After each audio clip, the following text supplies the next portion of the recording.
Hey everybody, it's Karen from ignitingyourlife.ca. I hope you're doing well. And today I've got a few more reverb posts for you. So let's get started and just jump right in. Future self. Imagine yourself 5 years from now. What advice would you give your current self for the year ahead? And write a note to yourself 10 years from now. What would you tell your younger self? For me, I tell my future self, take a risk. Life is short. You owe no one but yourself.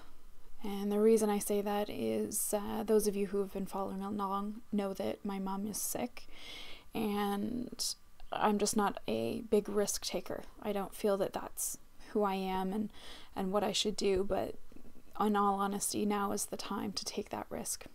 Take a leap and believe that I am strong enough, resilient enough, and good enough to pick myself up and to move ahead and in fact thrive.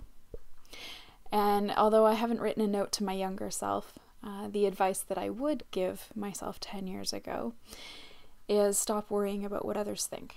In fact, they aren't thinking anything. It's me that's doing the thinking, and it's me that's putting all of those negative thoughts and energies out there. It's not everyone else. And so it's time to get over it, get over yourself, and move on. Next prompt is about travel. How did you travel in 2010? How and or where would you like to travel in next year, in 2011? 2010 saw me going to the UK to see a very good friend and my sister. So I flew into Manchester and then we took a train down to London, which was absolutely wonderful. I loved every moment. Well, except for this scene on the balcony, but I loved every moment of it. London is such a beautiful, wonderful city, and the UK is just a phenomenal place. So would love to go back in the very near future.